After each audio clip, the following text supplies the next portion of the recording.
이번 강의는 그 문법 영역별 POP 모의고사라는 강의고요. 뭐 이렇게 돼 있는데 원래 예, 보통 저도 방금 POP라고 읽었지만 이제 보통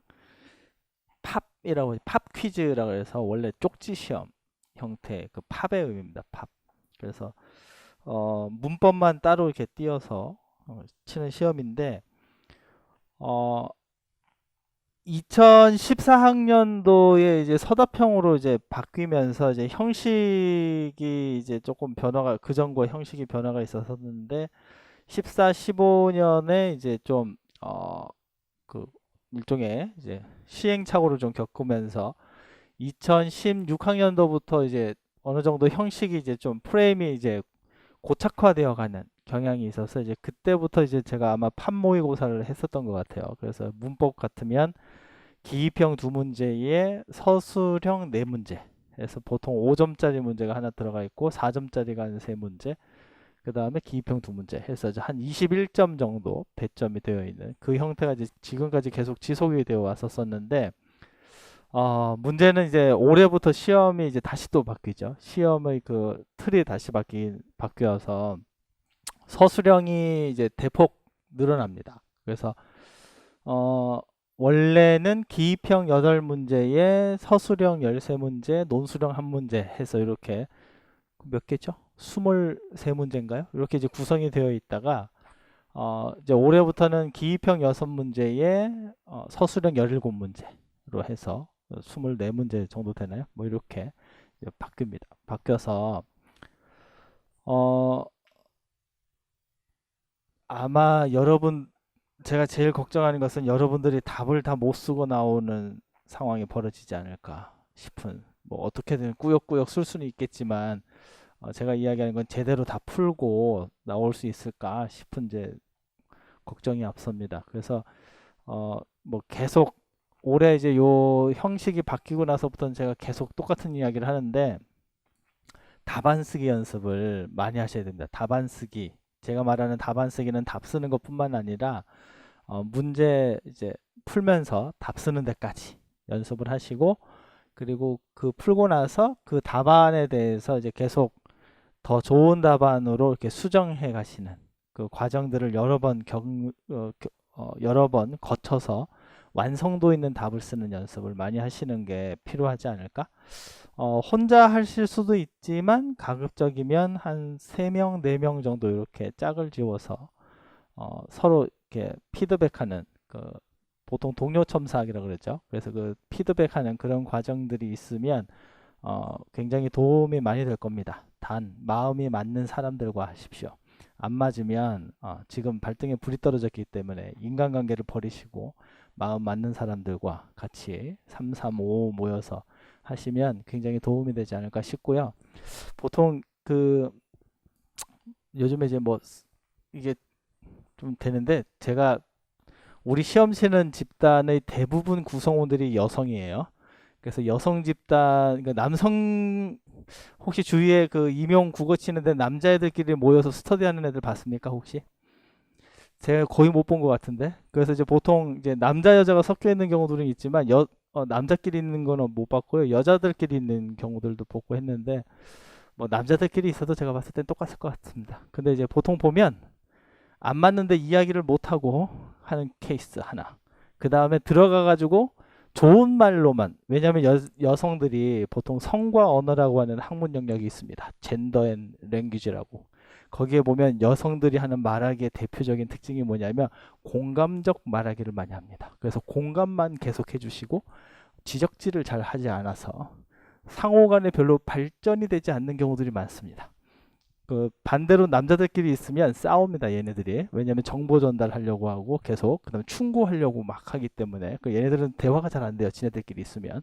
하여튼 뭐 그런 특징들이 있는데 하고 싶은 이야기는 서로 냉정하게 평가할 수 있는 스터디가 가장 좋습니다.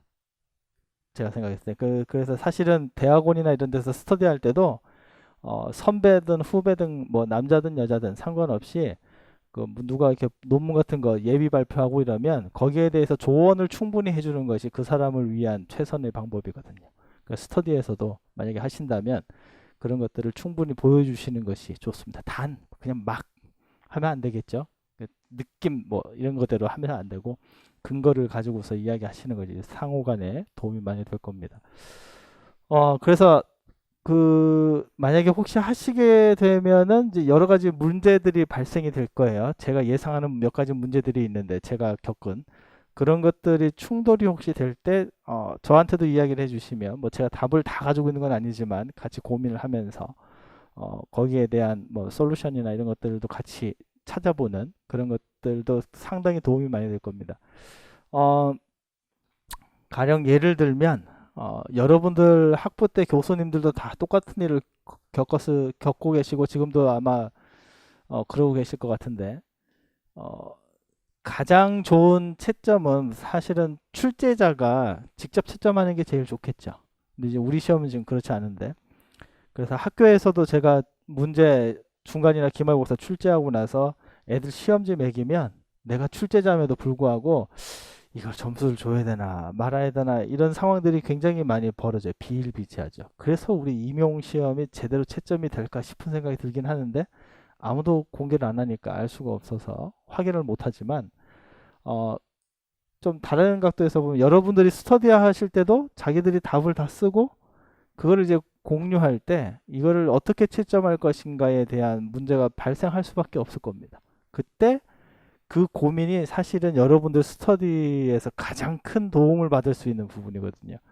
어떻게 써야 되는지에 대한 고민이 나는 거기 때문에. 그래서 답을 쓰는 것보다도 더 중요한 것은 답안을 어떻게 쓸 것이냐에 대한 고민. 그런 것들이 필요합니다. 그렇기 때문에 스터디를 많이 해보시면 좋을 것 같고, 어, 부끄럽죠. 물론 이제 점수가 안 나오면 부끄럽긴 한데, 지금 시험은 중요한 게 아니잖아요.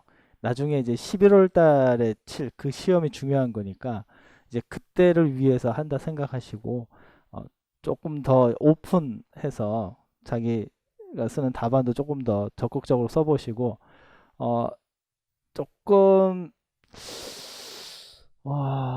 꼰대스럽게 이야기한다 그러면 답안 제대로 안 쓰는 사람하고 스터디하지 마십시오. 별로 도움이 되지 않습니다. 그래서 막 뭐 명사형으로 끝나고 이런 애들이 있잖아요. 메모하듯이 답안 쓰고 이런 사람들 하지 마세요. 그런 사람들하고는 별로 도움이 되지 않습니다. 그래서 진짜로 시험이다 생각하는 하는 그런 마인드를 충분히 가지고 있는 절실함을 가지고 있는 그런 친구들과 같이 스터디 하십시오.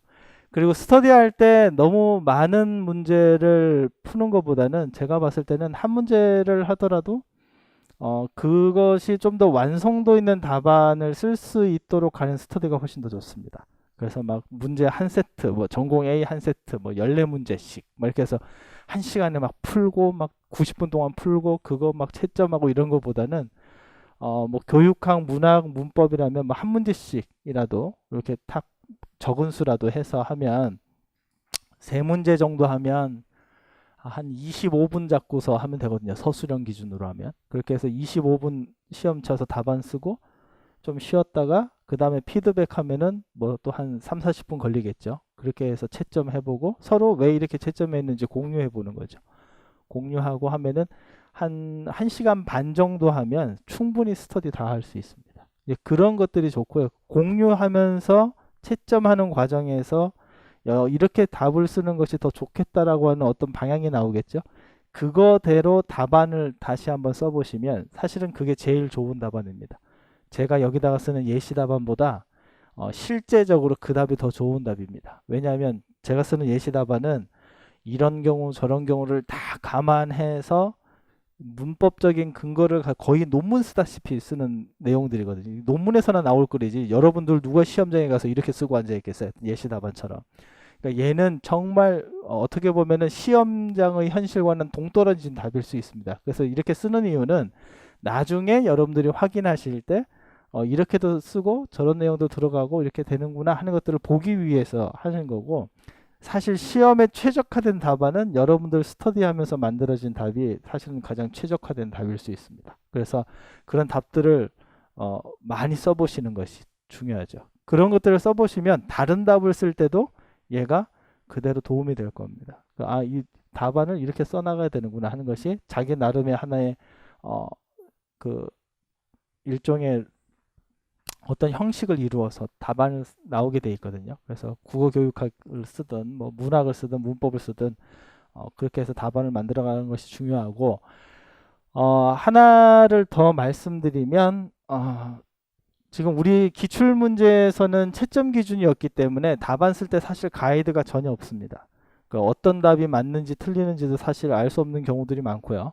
두 번째는 그 답을 썼을 때 얘가 도대체 몇 점짜리인지 잘 모르는 경우들이 많죠. 그래서 저는 일단은 나름대로 제가 문제를 일단은 채점 기준을 그래도 좀 구체화해서 제시를 하려고 하는데 그런 채점 기준들을 여러분들이 기출 문제를 만약에 푼다고 생각하면 그 채점 기준에 대해서 고민해 보는 것도 상당히 도움이 될 겁니다. 이게 3점짜리 문제다 또는 4점짜리 문제다 5점짜리 문제다 그러면 이 채점하는 사람들이 어떻게 해서 이 점수를 채점할지, 보통 기본 단위는 1점 단위거든요. 그러면은 5점짜리 문제라면은 채점 요소가 5개 나와야 됩니다. 그럼 이 채점 요소 5개를 어떻게 해서 구성해 두었을지 고민해 보시는 것이 좋겠죠. 참고로 2009년 이전에도 서술형 문제인데 그때 서술형 문제는 지금처럼 채점이 명확하지 않은 문제들이 있을 수 있습니다. 쓰는 거는 이만큼씩인데 점수 4점 뭐 이런 식으로 있는 경우들이 많아서 기출 문제 때도 제가 이야기를 했었지만 2009년 이전은 사실은 뭐 써보는 데 의의가 있긴 하지만 채점 기준까지 딱 명확하게 나오기는 좀 힘들어요. 근데 2014년부터 제가 다 분석해 본 바로는 채점 기준이 1점 단위로 충분히 나올 수 있는 문제들입니다. 그러니까 여러분들이 최근에 나오는 기출문제들, 2014년 이후에 나오는 기출문제들은 스터디를 하시든 혼자 공부를 하시든 그 내용이 뭔지, 이론적 배경이 뭔지도 중요한데 그거보다도 이제는 조금 더 실전에 포커스를 두셔서 채점을 어떻게 했을까 한번 따져보시는 것이 중요하겠죠. 그러면 문제 같은 경우, 그러니까 우리가 소위 말하는 문항 분석이 가능해집니다. 얘가 이 문제가 원하는 게 뭔지, 어떤 요소들을 요구하는 것인지 이런 것들을 이제 다 꿰뚫어 볼 수 있는 거죠. 그 정도의 시선을 갖추고 있어야 사실은 임용 시험에서 조금 더 좋은 결과를 가지고 수 있습니다. 뭐 다 천편일률적으로 그렇다라고 말할 수는 없지만 대체로 여러분들의 시선은 수험생의 시선보다는 좀 더 높게. 그래서 여러분들이 문제를 이렇게 만들었구나 이 사람은 하는 것들을 좀 보실 수 있도록 만드시면 풀어보시면 그게 훨씬 더 효과적인 스터디가 될 수 있을 겁니다. 그 다음에 또 하나 고민은 뭐 인원수, 그러니까 TO는 예비 TO가 나오긴 했는데 확정은 아니겠지만 뭐 크게 뭐 예년을 기준으로 보면 크게 바뀌지는 않아서 몇몇 지역이 갑자기 많이 뽑기는 하는데 그 지역들이 뭐 좀 변화가 클지는 모르겠지만 뭐 마음에 두시는 지역들이 있죠. 그러니까 그 지역들에 대해서 조금 더 고민을 해보시면 될 것 같고 제가 볼 때 그걸로 너무 많은 고민을 하지 마세요. 여기서 치나 저기서 치나 매한 가지입니다.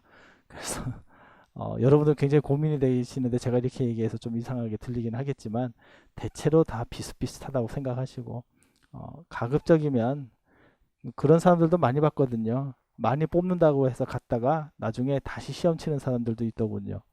그러니까 가시고 싶은데 고민해 보시고 거기 내시는 것이 사실은 제일 좋습니다. 그 다음에 이제 제가 하고 있는 고민 중에 하나는 바뀐 시험에서 얘네들을 어떻게 낼까? 그게 이제 고민인데 혹시 그런 고민을 해보셨나요? 제가 알고 있는 한에서는 아마 기준이 배점을 기준으로 할 겁니다. 배점. 지금까지 통상적인 배점이 있거든요. 그러면 국교가 있고 그 다음에 문법, 문학 이렇게 있으면 수능이나 이런 데는 이런 거를 굉장히 많이 분석을 해서 자료를 내놓는데 임용은 이런 분석을 잘 안 하는 것 같아요. 그냥 내용 시험이 어려워서 그런가 전부 다 이론만 공부하고 있고 시험을 어떻게 쳐야 되는지 뭐 어디서 얼만큼 나오는지 이런 고민들이 별로 없어서 저한테는 좋죠. 저는 고민을 하고 있으니까. 국교 같은 경우에는 대충의 26 20점에서 한 28점 정도 배점이 됐거든요. 지금까지. 그 다음에 문법이 제일 좀 약해요. 21점으로. 얘는 바뀌지도 않아요. 21점. 그 다음에 빼면 얼마 나오죠? 9, 7 나오니까 31점에서 뭐 33점 정도 나오나요? 많으면 한 34점 나올 때도 있는 것 같고, 이게 한 25점으로 떨어지면 이게 한 뭐 34점 이렇게 나올 때도 있는 것 같아요. 대충 이런 비율입니다. 그래서 예전에 시험에서는 뭐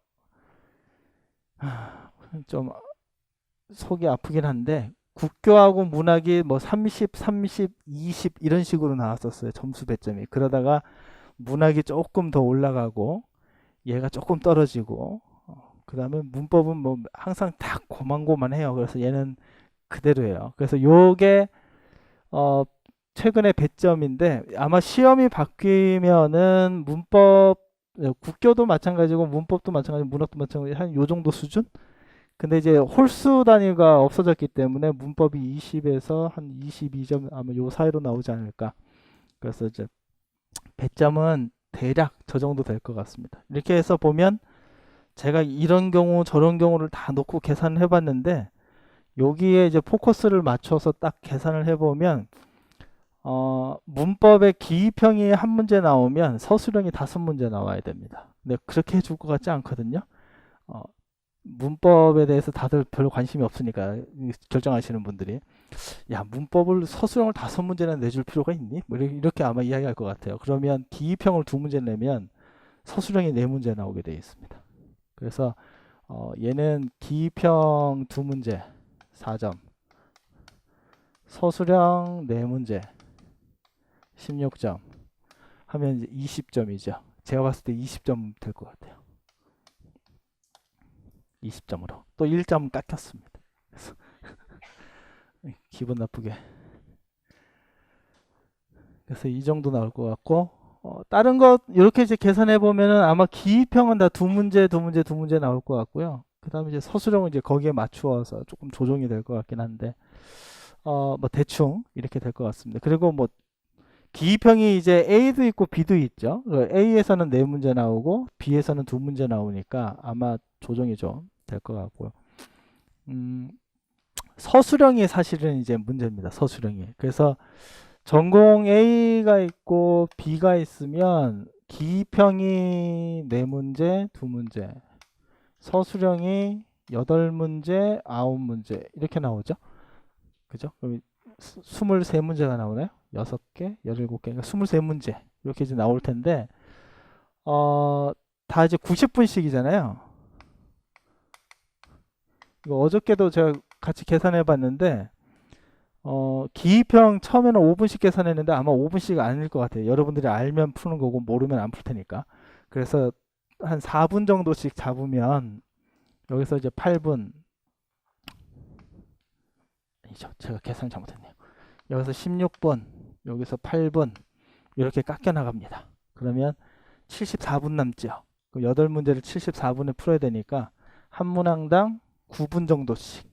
그러면 98에 72 해서 이런 식으로 한 문항당 9분 정도씩. 여기도 8분 빼면 82분 나오니까 81분 하면 역시 9분 정도씩 나오죠.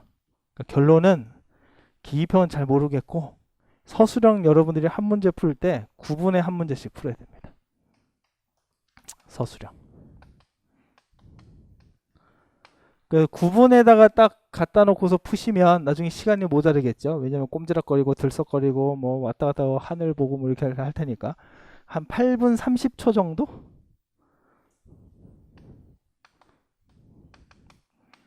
그래서 여러분들이 연습하실 때 한 문제 풀 때, 서술형 한 문제 풀 때 8분 30초에 맞춰 놓고 푸시면 되겠죠. 8분 30초. 그래서 뭐 항상 세트로 풀 필요는 없습니다. 그러니까 서술형 같은 경우에 2014년부터 지금까지 나왔던 문제들 뭐 다시 보신다 하면 8분 30초마다 푸시고, 기출문제 분석을 많이 했으니까 시간이 좀 단축될 가능성이 있어요. 너무 믿지 마시고, 그러면 이제 모의고사 다른 거 풀 때 뭐 신뢰도를 운운하면서 이렇게 고민하시는 시간에 차라리 한 문제씩 띄워가지고 신뢰도고 뭐고 일단 놔두고 8분 30초 만에 푸는 연습들을 하시면 좋고, 대체로 여러분들 불만이 우리 그 학원가에서 나오는 모의고사 쓸 게 너무 많아서 맞지 않다 이렇게 이야기하시죠. 거기에 맞추어서 8분 30초에 쓰실 수 있다면 시험 현장에 들어가서 대성하실 수 있습니다.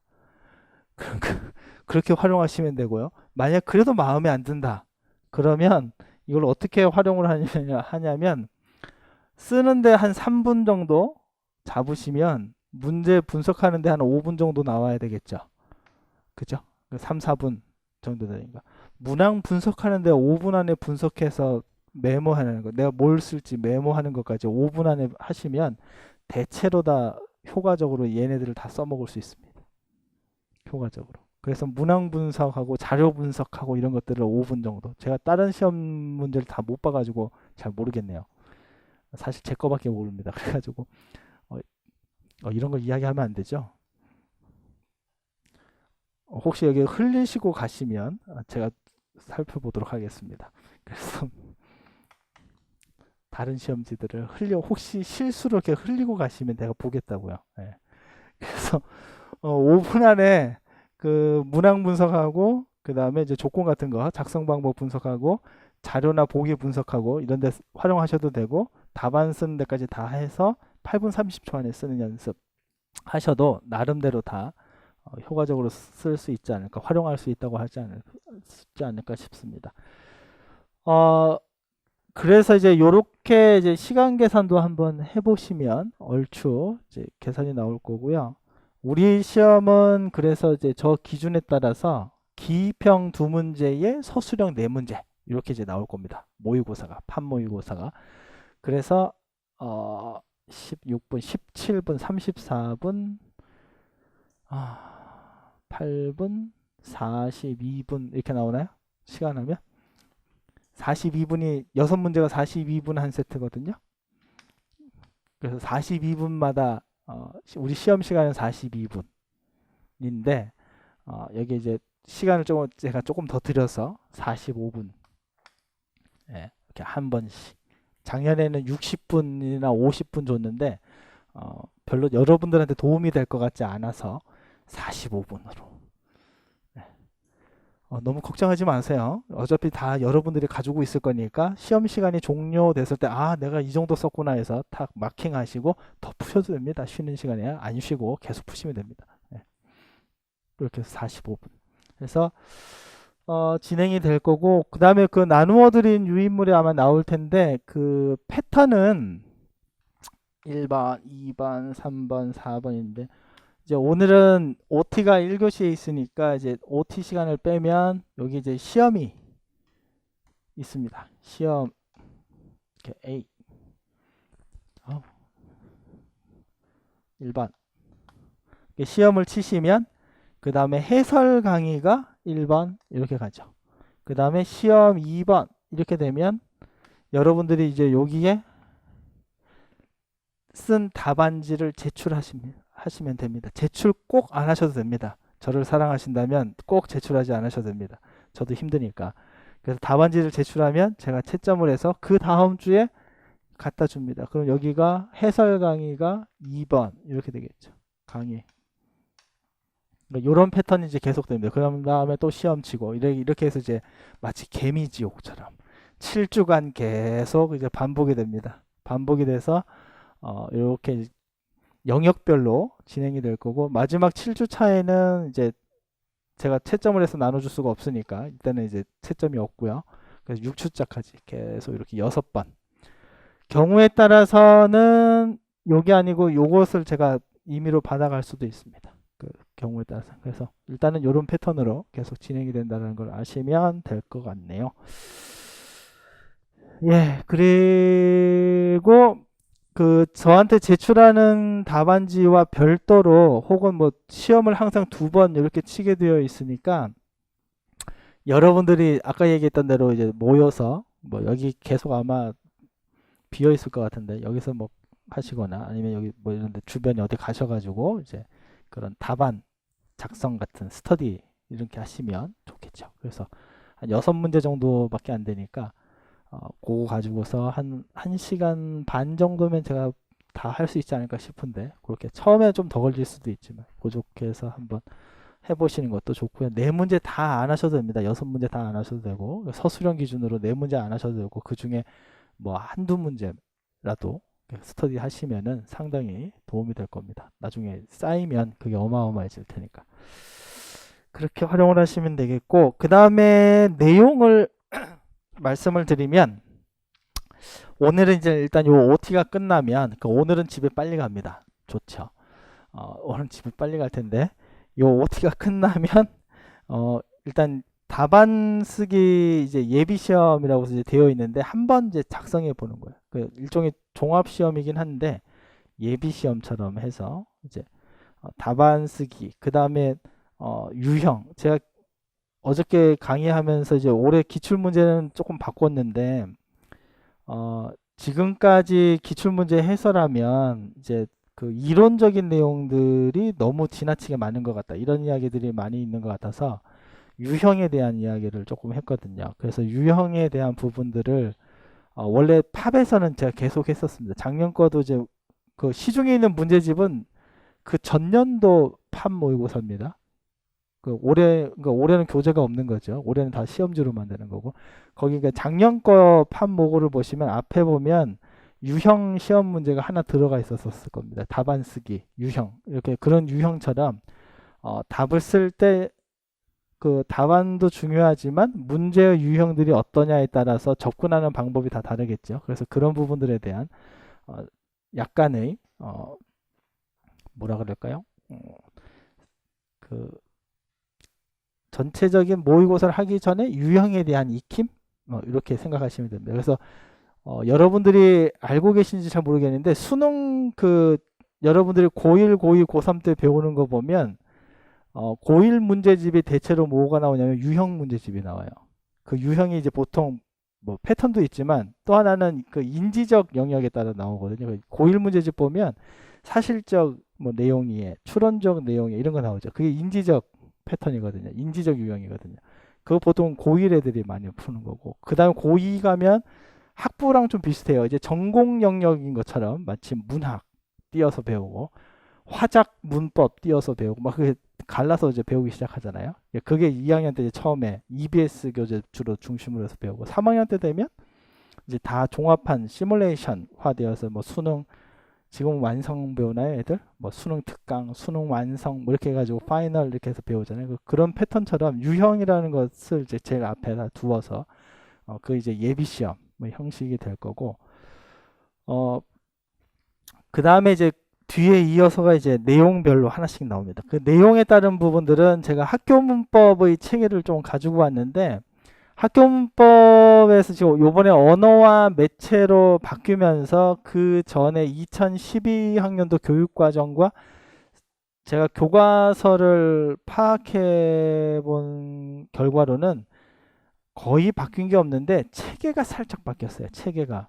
그 전에 2012 교육과정에서는 이제 보통 언어의 본질이라고 하는 파트가 하나 나오고 그 다음에 국어 구조의 이해가 나오고 그 다음에 여러 개가 있긴 한데 뭐 국어 자료의 탐구 이렇게 나와 있긴 한데요.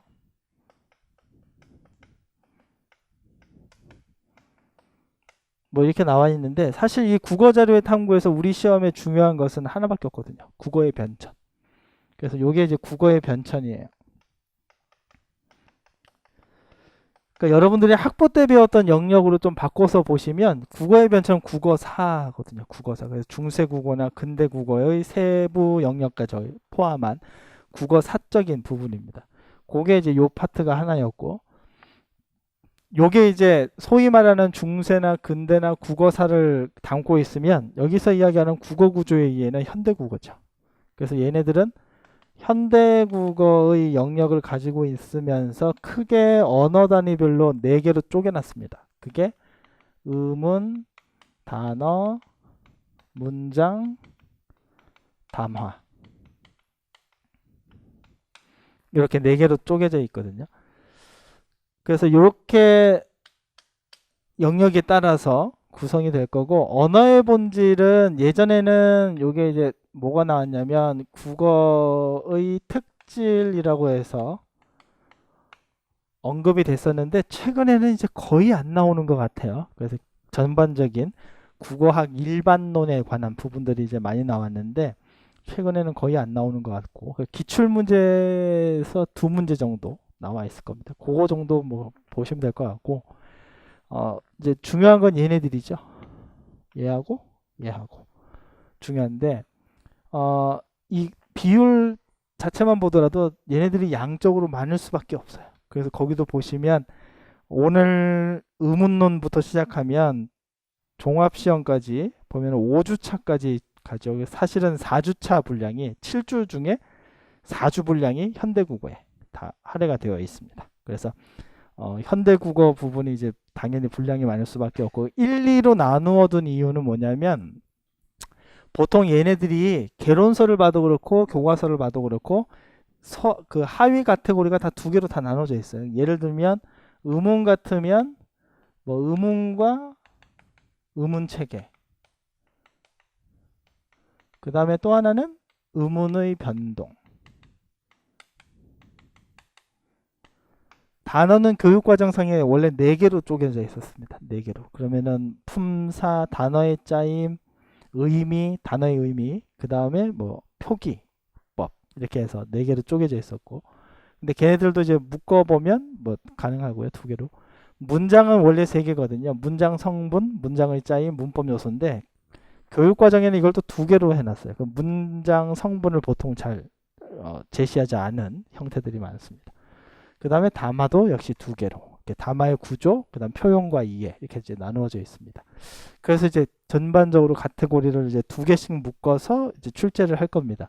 그러면 보통 1번들은 개념이나 그 다음에 구분이나 그 다음에 기본적인 체계라든지 이런 부분들에 대한 내용들이 주를 이룰 거고요. 두 번째는 그 변동처럼 실제적인 조금 더 심화된 내용, 여러분들이 느끼기에 심화된 내용들이라고 할 수 있는 내용들이 두 번째 카테고리에 다 들어가겠죠. 그렇게 해서 총 8개이기 때문에 4주가 나오는 거고요.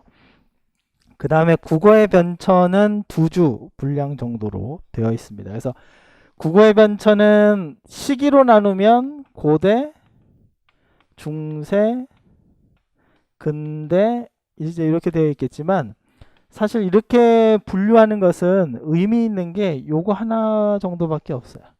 이렇게 따로따로 띄어서 분류하면 사실은 교과서에서 추구하고자 하는 것은 이런 것들이 아니라 변천이 어떻게 되었느냐에 많이 초점이 지금 최근에 많이 가 있거든요. 그래서 변천의 분류를 교과서 상에 보시면 대체로 4개로 쪼개져 있습니다. 변천은 표기, 의문, 문법, 어휘 이렇게 나누어져 있거든요. 그래서 여기 하나 뭐 보통 이렇게 묶어서 하나로 보기도 하고, 그 다음에 요걸 쪼개면 이제 표기 같은 경우에 훈민정음이나 이제 고대의 표기들 이런 것들 이제 많이 들어가겠죠.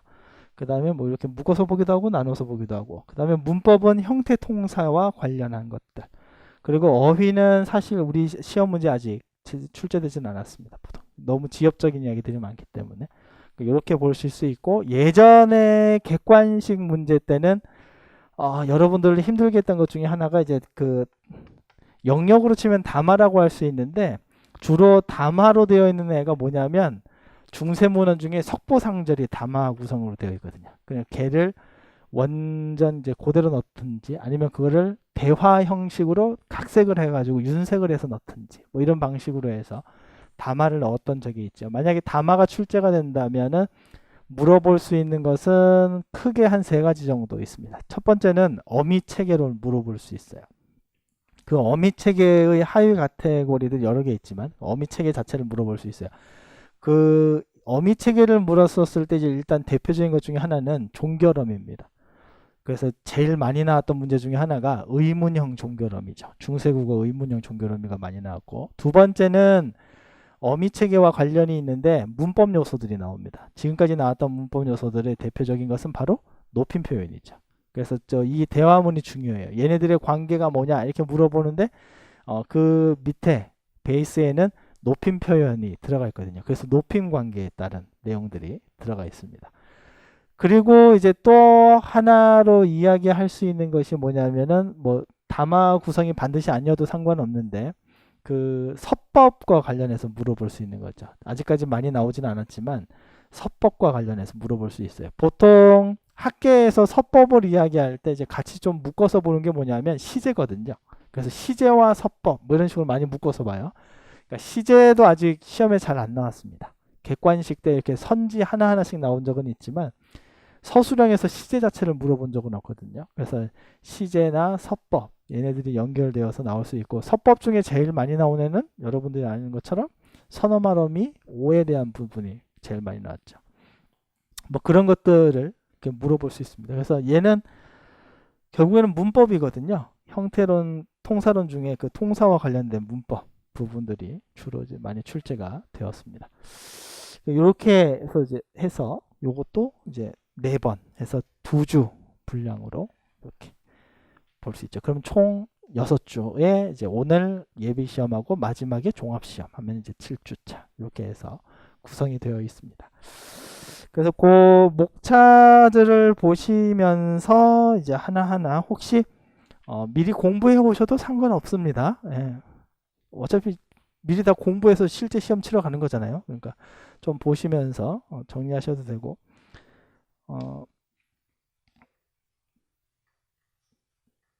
이렇게 해서 진행이 될 거고요. 제가 해야 될 이야기들은 한계가 있네요.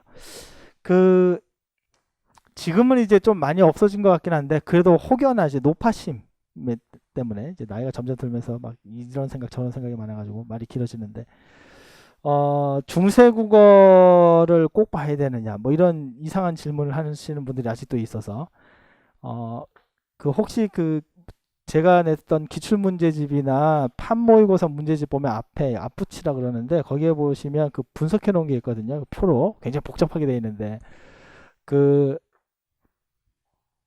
중에서 이제 한 꼭지가 현대국어와 중세국어의 영역에 대한 부분을 하나 찾아보실 수 있는데 시험 출제가 실패했다고서 봐야 되는데 저는 그렇다고 보는데 한 번인가가 중세국어가 한 문제가 나오고 현대국어가 나머지 문제가 다 나왔던 적이 있어요. 2015학년도인가 14학년도인가 아마 그랬었을 텐데 그 이후에 아마 비판을 엄청 받았을 거예요. 일단 저 같은 사람도 비판을 많이 했었으니까 그 즈음인가 언젠가 한번 그 학회에서 학교 문법에 대한 내용들을 이야기하면서 이제 학회가 한번 열렸던 적이 있는데 그 제 기억에 국어학회였던 것 같은데요. 그 제일 큰 학회 중에 하나거든요. 국어학에서 우리나라에서는 거기 가서 막 이야기를 하던 중에 그 부분이 살짝 거론되는 걸 제가 들었었는데 그래서 중세와 현대에 대한 균형에 관한 이야기들이 있었었는데 그 해죠. 그 해 문제부터 정말 멋지게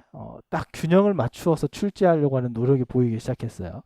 그 배점 부분이나 문항 부분에서 그래서 6문제일 때 보시면 대체로 중세와 현대가 세 문제 나옵니다. 물론 배점을 딱 맞출 수는 없습니다. 21점이기 때문에 어느 게 좀 더 높으면 좀 낮고 10점, 11점 아니면은 뭐 9점, 12점 뭐 이런 식으로 좀 왔다 갔다 할 수는 있는데 문항수를 딱 맞추거나 배점을 비슷하게 하거나 이런 식으로 해서 항상 맞춰왔던 게 눈에 보이고 재작년인가도 살짝 어그러지려고 했는데 작년에 다시 제가 보니까 세 문제 내고 10점, 11점 이런 식으로 이제 비슷하게 다시 맞췄던 것 같아요. 그래서 거의 시험에서는 중세와 현대가 그런 식으로 이제 계속 나올 겁니다. 그래서 지금도 만약에 문제가 바뀐다 하더라도 그 기조는 전혀 바뀔 가능성이 없을 것 같아요. 그래서 중세와 현대의 균형을 고려하고 있다. 출제진들도. 그래서 이 얘기가 별로 달갑지 않게 느껴지죠. 그래서 둘 다 공부하셔야 됩니다. 둘 다 열심히 공부하셔야 되고 현대국어 같은 경우에는 서답형 문제가 초창기에는 의문 문제가 굉장히 많이 나왔죠. 특히 제약이나 이런 것도 나왔었고 음절 구조 제약을 중심으로 많이 나왔었고 의문의 변동 이런 부분들이 많이 나오다가 최근에는 아예 의문 문제가 안 나온 적도 있어요. 현대국어에. 그러니까 이제 의문 문제가 어느 정도 고갈이 됐다고 생각을 하고 지금 아마 살짝 쉬고 있는 텀인 것 같은데 그러면서 형태론 문제가 상당히 많이 증가했죠. 그래서 원래 균형을 맞춘다면 사실은 현대에서 낼 수 있는 거는 의문, 단어 이게 형태죠. 문장 요 세 가지 영역이거든요. 그러니까 원래는 뭐 여기까지 다 합한다면은 두 개 내는 것이 이상적인데 그러니까 의문이 줄어들면서 그 문제가 어디로 가냐면 형태로 많이 넘어갔어요. 그래서 뭐 하나, 셋, 둘, 또 뭐 둘, 셋, 하나 이런 식으로 이제 많이 나오거나 하나, 셋, 하나 하고 이상한 거 내요. 그때 이제 한번 나던 향찰 같은 거 막 내가지고 그래서 넘어가는 거죠. 그래서 대체로 지금은 형태 부분들이 중간에 굉장히 많이 나왔었거든요. 의문수가 줄면서. 근데 최근에는 다시 형태도 이제 조금 준 것 같아요. 그러니까 느끼기에 많이 나왔다고 생각하는 것 같아요. 그러면은 당연히 그 다음 길은 통사로 가겠죠. 그래서 통사 중에 최근에 안 나온 게 뭐가 있나 한번 찾아보시면은 굉장히 좋을 것 같은데 제가 생각할 때는 피동? 피동이 아직 안 나왔고요. 마음 먹으면 낼 수 있죠. 그 다음에 사동도 여전히 매력적입니다. 사동도 문법적으로 낼 것들이 상당히 많기 때문에 오죽하면 부정 표현을 냈겠어요. 뭐 이상한 거. 예. 부정 그거 뭐 이런 내 가지고서 했었으니까 낼 게 없다는 뜻이거든요. 많이. 그래서 통사 쪽으로 이제 좀 많이 갈 것 같고 많이 이제 조금 비중이 더 있을 것 같아서 거의 한 두 개는 확정적일 것 같습니다. 두 개. 그 중세 현들 다 합쳐서 두 개 정도는 나올 것 같고 그런 부담들이 아마 중세 쪽으로 넘어가면 중세에서 아까 얘기했던 대로 서법이나 시제나 이런 부분들에 대한 새로운 영역의 출제들도 충분히 가능하지 않을까 생각을 합니다. 그리고 의문론 같은 경우에는 잠깐 한 텀 쉬고 있지만 아직 출제되지 않은 영역들 중에 몇 가지가 있는데 첫 번째는 일단 유마 같은 경우에 최근에 하나 나오긴 했지만 굉장히 좀 비교적 쉬운 내용들이 나왔었고요. 그걸 어렵게 내려면 더 어렵게 낼 수 있거든요. 유마는. 그래서 제약하고 연결시키면 유마 같은 경우도 이제 조금 더 힘들게 낼 수 있고 그리고 국어 학계에서는 사실은 사이소리 현상을 별로 좋아하지 않습니다. 사이소리 현상이라는 게 문법적인 현상이 아니고 그러니까 의문론적인 현상이 아니거든요. 그래서 별로 좋아하지 않는데 학교문법에서는 여전히 사이소리 현상에 대해서 중요하게 보고 있어서 누군가가 들어가서 마음 먹고 사이소리 현상을 내고 싶어 이렇게 얘기하는데 언제든지 사이소리 현상을 낼 수 있습니다. 여러분들 또 아직도 특히나 보니까 니은 청거랑 사이소리 현상 구분 잘 못하는 사람들이 많던데 그 부분하고 또 하나는 된소리 대기 중에 일부와 사이소리 현상 이런 부분들도 충분히 낼 수 있을 법한 영역들 중에 하나죠. 그래서 그런 영역들도 한번 좀 더 보셔야 될 것 같고 최근의 경향은 제가 학계에서 봤었을 때는 실제 언어 사용으로 거의 다 많이 돌아섰습니다. 그래서 의문론도 실제 언어 사용에 대한 연구가 훨씬 더 많습니다. 언어 사용의 측면에서. 그래서 그런 부분들 한국어 교육도 사실 그런 부분들로 거의 다 넘어간 것 같아요. 한국어 교육도. 그래서 뭐 그런 내용들이 이제 주를 이룰 것 같고 올해 나온 문법책이 좀 많죠. 개정되었거나 새로 나온 문법책들이 많은데 좀 걸러서 보시긴 해야 되는데 그 증보된 경우나 또는 새로 나온 문법책들 이제 보시면 그 언어 사용의 측면에 대한 내용들이 좀 많이 추가가 된 것 같아요. 실제적인. 그래서 그런 부분들을 좀 눈여겨 보시면 좋을 것 같고 그 다음에 그 문법론 하시는 분들도 예전에는 막 머릿속에서 만들어내는 문장들이 많았거든요. 철수가 공원에서 뭐 영희와 놀았다 뭐 이런 거 다 만들어낸 거지 누가 실제 생활에서 그렇게 이야기합니까? 아무도 얘기 안 하는데. 근데 이제 국어학에서도 이제 연구하시는 분들은 이제 실제 언어 사용 많이 돌았었어요. 그래서 최근에는 담화 분석 같은 걸 굉장히 많이 하거든요. 구어 같은 경우들. 그래서 저번에 지가 나왔었을 때 지하고 물었을 때 제가 조금 이제 그런 생각을 했는데 이제 이 사람들이 그 담화 분석이나 화용론으로 넘어가면 반드시 이제 연구 영역이 넓혀지는 게 뭐냐면 의미 기능이라고 들어보셨나요? 의미 기능의 그 의미 기능이라는 것이 화용적 기능이거든요. 그러니까 이 사람이 그 화자의 태도나 심리나 이런 것들이 어떻게 나타나는가들을 보는 것이 이제 대부분인데, 지나 어 같은 경우도 이제 그런 입장에서 나타난 연구들이거든요. 지하고 어하고 뭐가 다르지? 그전엔 그런 생각 별로 없었거든요. 근데 화용 연구를 계속 하다 보니까 어떨 때는 지로 끝나고 어떨 때는 어로 끝나는데 이게 뭔가 문법적 차이가 있는 것 같아 해서 누군가가 논문 썼으니까 그거를 싹 해가지고서 문제를 출제한 거거든요. 그리고 책에 이제 계속 나오죠. 책에 나오고 이제 계속 지금 또 바뀌어가고 있거든요.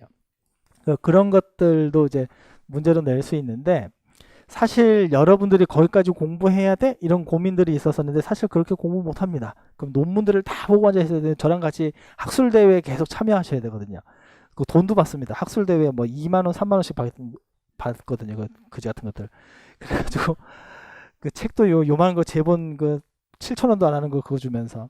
근데 이제 거기에 다 쫓아다니면서 못 보잖아요. 그런 문제의 패턴이, 지금 나오는 문제의 경향들은 항상 자료를 주거든요. 자료를 주고 또는 제시문을 주고. 그러니까 그 분석 능력이 있어야 돼요. 그 분석 능력. 물론 배경 지식이 있으면 훨씬 더 정확하고 빨리 풀 수 있다는 장점이 하나 있지만, 그것이 없더라도 풀 수 있게끔 문제를 만들어야 되거든요. 수능도 마찬가지잖아요. 지금의 그 경향은 다 그렇거든요. 그러니까 여러분들이 길러야 될 것 중에 하나는 바로 그 분석입니다. 그래서 자료나 그 보기, 예문 이런 것들을 이제 꼼꼼하게 좀 분석하실 수 있어야 되고, 단순하게 외우는 것들은 중요하죠. 외우는 게 중요하지만 그런 것들이 시험에서 답으로 요구되어지는 경우들은 별로 없습니다. 그래서 어떤 경우들은 그런 이론을 자료에 적용시켜서 대입시켜서 답안을 써야 되는 경우들도 있고, 그 다음에 그 분석을 통해서 어떤 이론적인 내용들을 도출해야 되는 경우들도 있는 거죠. 이제 그렇게 해서 시험 문제 계속 나오기 때문에 뭐 또 스터디 이야기를 해서 그런데, 스터디 같은 거 하실 때 이론 스터디 이런 것들은 하지 마세요. 이론은 혼자 하시면 되는 거고, 보통 이제 자료나 이런 것들을 이제 같이 분석하고 형태소 분석한다든지 중세국어 같은 경우에 그런 스터디들을 조금씩 짤막짤막하게 하시는 것이 좋죠. 그래서 만약에 뭐 시험 이렇게 학원에 가신다 하면은 뭐 1시간이나 이렇게 좀 일찍 오셔가지고 한 30분 정도 이렇게 스터디 할 수 있는 그 정도의 분량이면은 충분합니다. 나중에 쌓이면 굉장히 커집니다. 그래서 그런 식으로 해서 자료 분석이나 보기 분석 이런 것들도 더 같이 병행해서 하시면 도움이 많이 될 것 같습니다. 자, 요 정도로 이제 하고요. 시간이 11시에 시험이 시작될 수 있도록 그렇게 준비를 하시면 돼요. 11시부터.